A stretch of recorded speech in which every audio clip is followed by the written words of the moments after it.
अस्सलाम वालेकुम।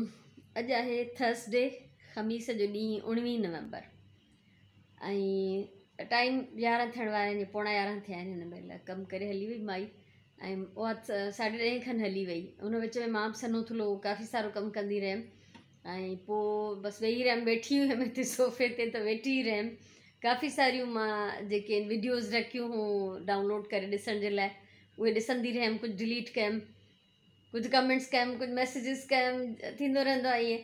सो व्लॉग जी इब्तिदा कयां थी ऐं हाणे हलंदासीं किचन में। कुझु भाॼी वग़ैरह वरिती आहे त उनखे बि जेको अंदरि कयां, ॿिया बि ज़रूरी कम आहिनि।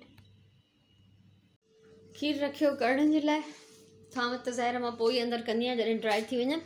भाॼी वारो आयो, उनखां भाॼी वरितमि। ही नवां पटाटा आया आहिनि त इहे असां थेलीअ में ई रखंदा आहियूं, छो त इन थेलीअ में रखण सां फ्रेश रहंदा आहिनि। ॿियो उनखां इहे वाङण वरितमि, काफ़ी सुठा पिया लॻनि। थूम, लीमा, पुदिनो, धाणा, मिर्च। छो त हाणे असां जेको आहे वीकली बाज़ारनि वञण जो न वञण जो फ़ैसिलो कयो आहे, छो त वायरस जहिड़ी तेज़ीअ सां वरी फैलिजे थो। त इन करे बहितर आहे त जेको कुझु इहे भाॼी वारो खणी ईंदो त मां उन खां ई इहो वठंदी रहंदसि, त असां ॿाहिरि न वेंदासीं। ते मुंहिंजा बसर पटाटा हेठि पिया हूंदा आहिनि ऐं इहे थूम बि बसरनि सां गॾु रखिबी। बाक़ी त भाॼियूं इहे वेंदियूं फ्रिज में ऐं ॾिसां थी वाङण शायदि मंझंदि जो पचायां, कुझु चई नथी सघां, पोइ डिसाइड कंदमि। त बसि हाणे घर वेहण जो ई फ़ैसिलो कयो आहे, या वधि में वधि मेट्रो आहे या अहिड़े कंहिं मॉल ते वॾे ते वेंदासीं जिते SOPs जो ख़्यालु रखियो वञे, मास्क वग़ैरह पातो वञे, त पोइ उते वञणु वरी बि असांखे लॻे थो त बहितर आहे बनस्पति आम अहिड़ी मार्केट जे जिते का माण्हू परवाह नथा कनि, ख़्यालु नथा रखनि। सो हाणे जेको आहे वाङण त हिते थी छॾियां, बाक़ी भाॼियूं रखां थी फ्रिज में। मां अची वियां पंहिंजे कमरे में ऐं रही जेको कल्ह थोरो कमु करे रखियो, इनखे हाणे मां कंप्लीट कंदमि ऐं हिनजी वीडियो बि ठाहींदसि। इहो कमु थींदो हाणे ऐं उनखां पोइ तव्हां सां शेयर कयां थी त हिन जो आख़िर मूं छा ठाहियो आहे। पहिरियों तव्हां ठहियलु प्रोडक्ट ॾिसी चुका आहियो, पर ठाहे वठां त पोइ थी ॿुधायां, थोरो सस्पेंस। मां ठाही आहे हीअ बास्केट, जेके पीसिस मां पैच वर्क जा ॻंढे रखिया राति जो, उन्हनि मां हीअ ॾाढी प्यारी बास्केट ठाही आहे। हिनजी वीडियो ठही वई, जेका इंशाल्लाह शेयर थींदी। ऐं वरी कमरे जो हशर तव्हांखे ॾेखारियां। हे फोम जूं शीट्स वेढ़ियल कबट में पयूं हुयूं ऐं हिन मुंहिंजे ड्रॉर जे पोयां पयूं, त मूंखे पहिरियों इहो कढणो पियो, पोइ फोम जूं शीट्स कढियूं ऐं हिते हालति ॾिसो। ही कटिंग्स आहिनि, इहे हाणे हिननि खे सेट कंदमि ऐं हीअ ढक खणी आयमि हिन जो राउंड सर्किल कटण जे लाइ। ऐं अलाए बसि हुते बि परियां तव्हांखे हालति नज़र ईंदी, शयूं फैलियल आहिनि हर तरह जूं। सो वीडियो ठाहिण में सची ॻाल्हि आहे ख़फ़ो ॾाढो आहे, उहे बि इहो ख़फ़ो आहे, पर हाणे हिन में त वरी स्पेशली जेका हिकिड़ी शइ पहिरियों कढी रखिबी आहे, पोइ बि कमु कबो आहे। हूअं त भई हीअ शइ यादि अची वई, उथी खणी आयमि, उहा शइ यादि अची वई, का शइ रहिजी वई त अची वई, उहा बि टाइम ते। सो हीअ ॾाढी प्यारी बास्केट आहे, हीअ बि वेंदी उन सैम्पल्स में जेके मां ॾेखारियां थी। ऐं मां सोचियो आहे त ही जॾहिं सामान एॾो कढियो ई आहे त हिकिड़ी ॿी बास्केट बि ठाहे छॾियां, उनजो बि वीडियो ठाहियां थी। ऐं पोइ जेकॾहिं ठही वई त उहा बि तव्हां सां शेयर कंदमि, न त कटिंग त करे छॾियां त जीअं हीअ सॼो सामान ॿीहर न निकिरे। तव्हांखे हिकिड़ो सीन थी ॾेखारियां ॿाहिरि। टाइम थियो आहे 8:30 ऐं मां पंहिंजे लाइ हाणे चांहि ठाहींदमि। मां हिननि जे भरिसां नथी वञां,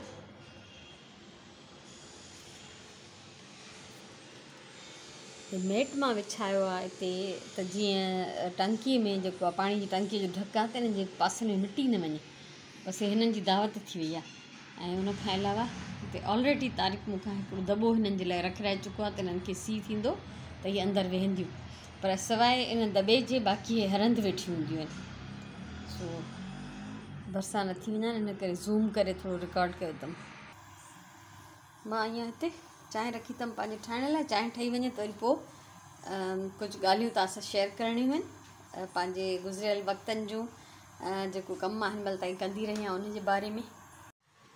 चांहि ठही वई ऐं मां पंहिंजी हिन फेवरेट प्यालीअ में रखी आहे। जॾहिं बि मुंहिंजी दिलि चाहींदी आहे थोरो जल्दी जल्दी पीआं त मां प्यालीअ में चांहि कढंदी आहियां, बाक़ी आराम आराम सां पीअणी हुजे त पोइ मग में।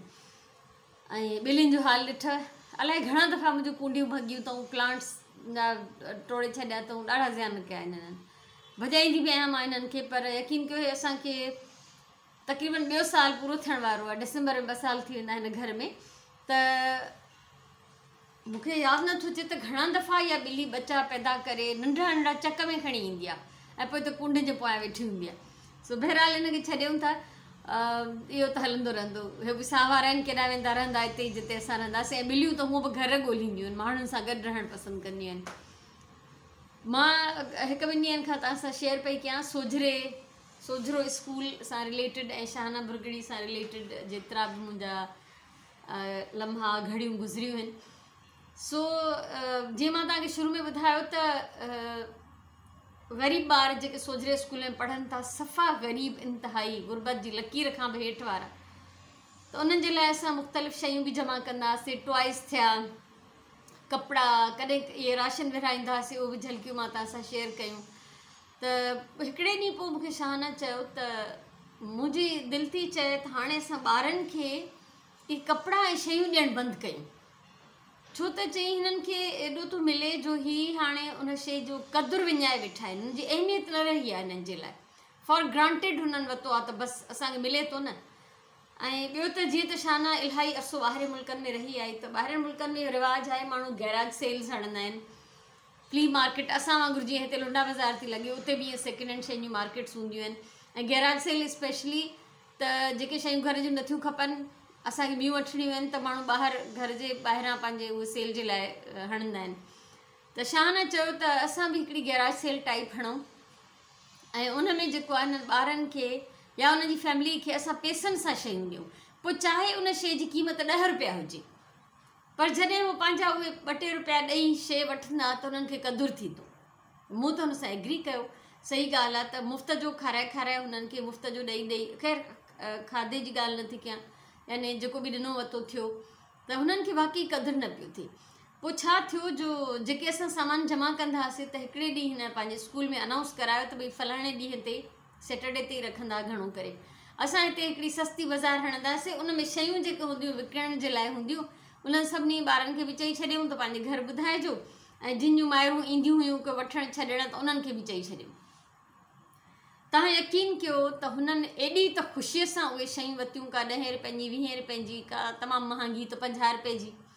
उन खां पोइ इहा मार्केट जेका हुई हर ॿिए महीने अलाए 3 महीने, मूंखे यादि नथो अचे, पर साल में 2-3 दफ़ा लॻंदी रही। ईदनि खां ख़ासि तौर ते ईदनि खां कुझु ॾींहं पहिरियों मां बि 2-3 दफ़ा उनखे विज़िट कयो। मुंहिंजो सोर्स जेको हूंदो सामान जो, मुंहिंजा स्टूडेंट्स हुया, उन्हनि जा पेरेंट्स हुया, फैमिली ऐं फ्रेंड्स आहिनि, त मां हुननि खे ॾाढो सारो सामान जमा करे ॾींदी हुयमि। मूंखे पंहिंजे शागिर्दनि जे करे वधीक मतिलबु सपोर्ट हूंदी, घणो सामान मिलंदो। उहो सभु असां सोझरे स्कूल में सेल कंदा हुआसीं। पुराणी ज्वेलरी थी वई, रांदीका, जुतियूं, पर्स, पाइण जा कपिड़ा, ॿारनि जा बॉइज़ जा जेके हिन जूता, मर्दनि जा थाम, घर जा पुराणा पर्दा, जेको बि हर शइ जेका असांखे नथी खपे, पोइ भली उहा कॾहिं कॾहिं ईअं बि थींदो 10 रुपए जा 2-3 रांदीका हिकिड़े ॿार खे ॾेई छॾींदा, ॿार बि ख़ुशि, हुन पंहिंजे पैसे सां शइ वरिती, हुनजी इज़त नफ़्स बि जेका हूंदी उहा पंहिंजी जाइ ते क़ाइमु हूंदी। ऐं उन खां अलावा असांखे बि जेको वॾो सुकून मिलणु लॻो, उहो पैसो पोइ जेको जमा पियो थिए उहो रखिजे पियो स्कूल जे फंड में। ठीकु आहे। सो आस्ते आस्ते तव्हां यकीन कयो त इन मार्केट जी, इन सेल जी एॾी शोहरत वधी वई। हिकिड़े ॾींहुं मां पाण बीठी हुयसि उते, त हिकिड़ी माईअ तक़रीबन 1000 रुपए जो सामान वरितो, ॾाढी सुठी डिसेंट माई पई लॻे, के सुठे घर जी, कुझु पढ़ी लिखी बि लॻे पई, सुठे घर जी, माना हिकिड़े तालीम याफ़्ता या इख़्लाक़ वारे घर जी। ठीकु आहे। त 1000 रुपए जो सामान वरितई, त शाहना हुनखे हिसाब करे पैसा वैसा हुन खां वरिता, ऐं मुॾे ॾिसी चवणु लॻी त अदी छोकिरियूं कॉलेज में थियूं पढ़नि, ऐं ज़ाहिरी ॻाल्हि आहे लटो कपिड़ो खपे थो, उथण वेहण बि आहे, त मां हुननि खे न त वठी नथी ॾेई सघां, पर हीउ जेको हिते कमु तव्हां शुरू कयो आहे, इन मां असांखे ॾाढी सहूलियत थी वई आहे। ऐं मां हुनखे ॾिठो त 1000 रुपए में हुन 50-50 रुपए जे हिसाब सां गर्ल्स जूं शर्ट्स 2-3, ऐं जॉगर्स छोकिरनि जा, पाणी जूं बोतलूं यूज़ड फ्रिज में रखण वारियूं, ऐं घर जो अहिड़ो ॿियो बि घणो ई सामान। त मां माना एॾी हैरान थी वियमि त मूं चयो ही त अलाए छा सिलसिलो असांखां शुरू थी वियो आहे। त कम्यूनिटी सर्विस आहे, पूरी मुआशरे जी मदद आहे, ख़िदमत आहे, यानी जेके 4 पैसा जमा पिया थियनि स्कूल जे फंड में पिया वञनि, ऐं माण्हू ख़ुशि, ओड़ो पाड़ो ख़ुशि। पोइ त एॾी रश थी वेंदी जंहिंजी हद न आहे।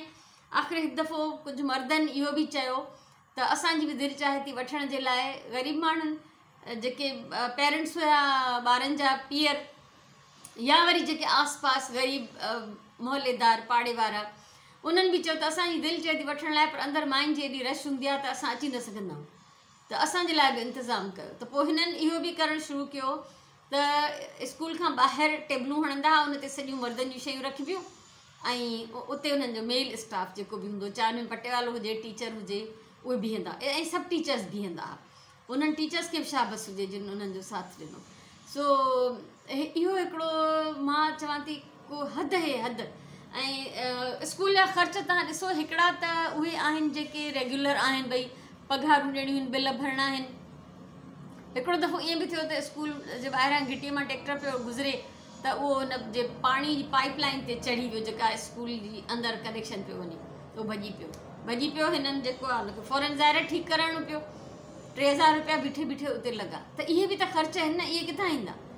ऐं पोइ हिननि उन्हनि पैसनि मां कुझु, ऐं पोइ त ॾाढी माशाल्लाह सुठी आमदनी थियणु लॻी, छो त कुझु सफ़ेद पोश घरनि जूं चङियूं चङियूं मायूं बि अचनि पियूं ऐं छा न पंहिंजे सोर्स सां बि इलाही सामान जमा पई करे। भई गुल अहमद जा, खादी जा, अलाए कहिड़े कहिड़े ब्रांड जा कपिड़ा मायूं नवां नवां वॻा ॾेई पई छॾनि पंहिंजा, छो त जेके ब्रांड पाइनि था न उन्हनि खे हर सीज़न में पोइ ॿियो खपे, छो त उहो पुराणे साल जो थी वियो। त उहे मायूं 200, 250, 300 में सूट वठी पियूं वञनि, ख़ुशहाल सफ़ेद पोश घरनि जूं मायूं। त तव्हां अंदाज़ो कयो हिकिड़ो अज़ीम हिकिड़ो कमु पियो थिए। पर मूंखे ॾाढो ॾाढो ॾाढो अफ़सोस आहे जॾहिं खां मां हली आई आहियां, शाह न बाज़ारि बंदि करे छॾियो आहे। उहो चए थी मुंहिंजो वॾो सोर्स तूं हीअं इन्हनि खे शयुनि खे जमा कराइण जो, त हाणे मूंखे एतिरो जमा नथो थिए जो मां हुनजी हिकिड़ी मार्केट हणी सघां। सो मुंहिंजो हुनखे जेको जमा करे मूं सामान ॾिनो, उन मां मुंहिंजे हिते अचण खां पोइ बि काफ़ी दफ़ा बाज़ारि लॻाई वई, छो त सामान तमामु घणो हो जेको स्कूल जे स्टोर में पिया रखनि।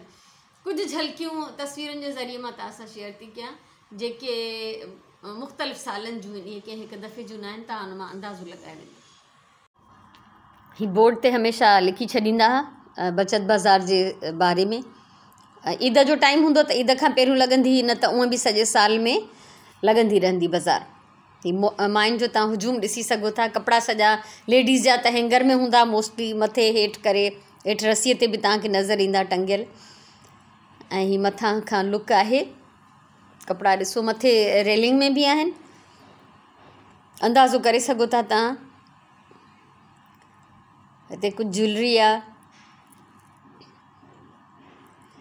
हिते ज़रूरत जूं शयूं आहिनि, रांदिका बि आहिनि, थर्मास, लंच बॉक्सिस, मुख़्तलिफ़ क़िस्मनि जूं शयूं, हे घर जी डेकोरेशन जूं शयूं।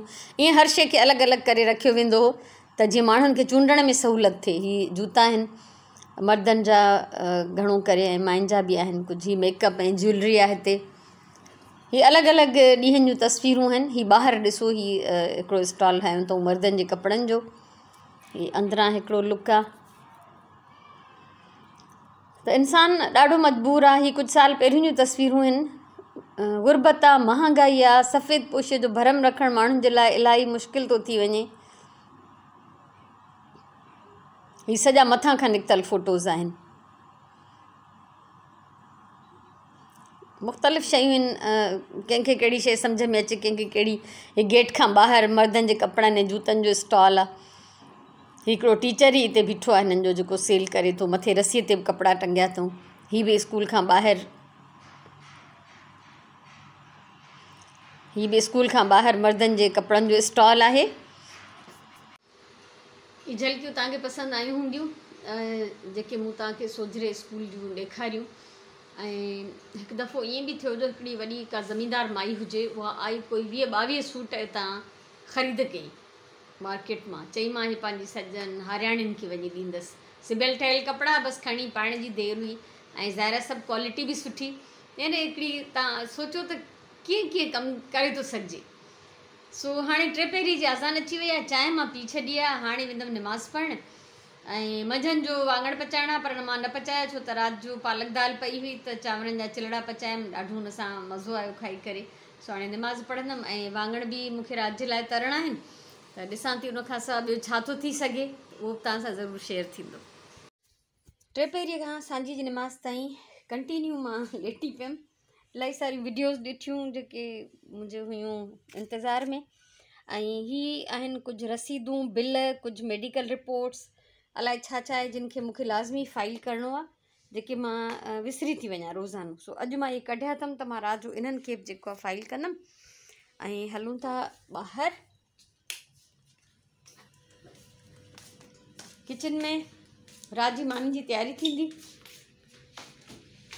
वाङण पचाईंदमि हिकिड़ा मिक्स पटाटनि ऐं टमाटनि सां, ऐं अधु पचाईंदमि अलॻि सां चीरनि वारा वाङण, छो जो तारिक उहे मसाले वारा चीरनि वारा न खाईंदो आहे, त उनजे लाइ मां भाॼी जेका आहे उहा मिक्स कंदी आहियां वाङण ऐं पटाटनि जी।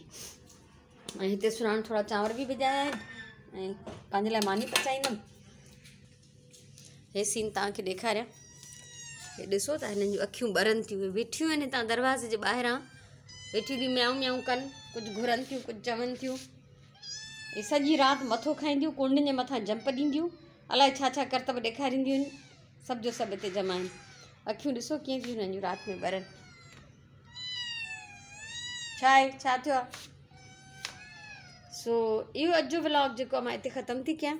इंशाल्लाह वरी सुभाणे ज़िंदगी रही त नए व्लॉग में तव्हां सां मुलाक़ात थींदी। ऐं जेकॾहिं का सिलाई वग़ैरह कयमि त उहा बि तव्हां सां सुभाणे शेयर कंदमि, छो त थी सघे थो मां थोरो देरि ताईं कमु करे सघां, उहो डिपेंड करे थो मुंहिंजे मूड ते। ठीकु आहे, सो हाणे मोकिलायूं था, इजाज़त ॾियो, अल्लाह भाई।